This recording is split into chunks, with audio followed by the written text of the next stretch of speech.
കാരണം എന്താണ്? എനിക്ക് നിന്നെ അറിയാം. പുറപ്പാട് 33:17. കർത്താവ് മോശയോട് പറഞ്ഞു, നീ ആവശ്യപ്പെട്ട ഈ കാര്യവും ഞാൻ ചെയ്യും.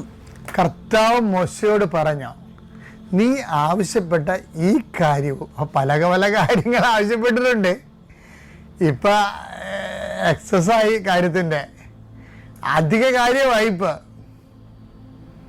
അപ്പം ഈ അധിക കാര്യമാണെങ്കിൽ പോലും ഞാൻ നിനക്ക് ചെയ്തു തരാം. നിന്നെ എനിക്ക് നന്നായി അറിയാം. ഇപ്പം രണ്ട് കാര്യങ്ങൾ. അതായത് ദൈവത്തിന് അറിയാവുന്നതിൻ്റെ അടിസ്ഥാനം എന്താണ്? ദൈവത്തിൻ്റെ കൃപയ്ക്ക് പാത്രമാകണതാണ്. അപ്പം ദൈവത്തിൻ്റെ കൃപയ്ക്ക് പാത്രമാകുന്ന കുറേ കാര്യങ്ങൾ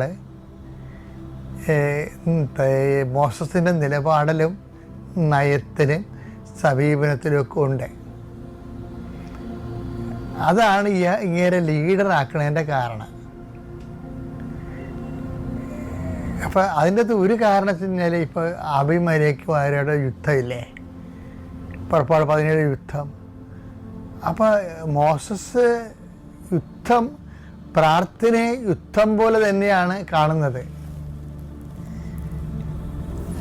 ജോഷുവനെ യുദ്ധം ചെയ്യാൻ വിടുന്ന പോലെ തന്നെയാണ് മോസസ് പ്രാർത്ഥനയെ കാണുന്നത്. താഴ്വാരങ്ങളിൽ ജോഷുവ യുദ്ധം ചെയ്യുമ്പോൾ മലമുകളിൽ മോസസ് യുദ്ധം ചെയ്യും. എന്താണ്? കൈ ഉയർത്തിപ്പിടിച്ച് നിന്നാണ്ട് യുദ്ധം ചെയ്യും. പ്രാർത്ഥനാ ജീവിതത്തിന് ഒത്തിരി പ്രാധാന്യം കൊടുത്ത ഒരാളാണ് മോസസ്. പക്ഷേ അത് എൻ്റെ കാരണം വെച്ച് കഴിഞ്ഞാൽ not by merit but by grace. അതുകൊണ്ട് മോസസ് എന്ന് പറയുന്നുണ്ട് പുറപ്പാട് 14:14 കർത്താവ് നിങ്ങൾക്ക് വേണ്ടി യുദ്ധം ചെയ്യും, നിങ്ങൾ മൗനമായിരുന്നാൽ മതി. പുറപ്പാട് 17:11 മോശ കരങ്ങളുയർത്തിപ്പിടിച്ചിരുന്നപ്പോഴെല്ലാം. അപ്പൊ യുദ്ധം ചെയ്യണത് യുദ്ധമാണത്. എന്താണ്? മോസസ് യുദ്ധം ചെയ്തപ്പോഴെല്ലാം, പ്രാർത്ഥിച്ചപ്പോഴെല്ലാം എന്നുള്ള രീതിയിലാണ് പറയണത്.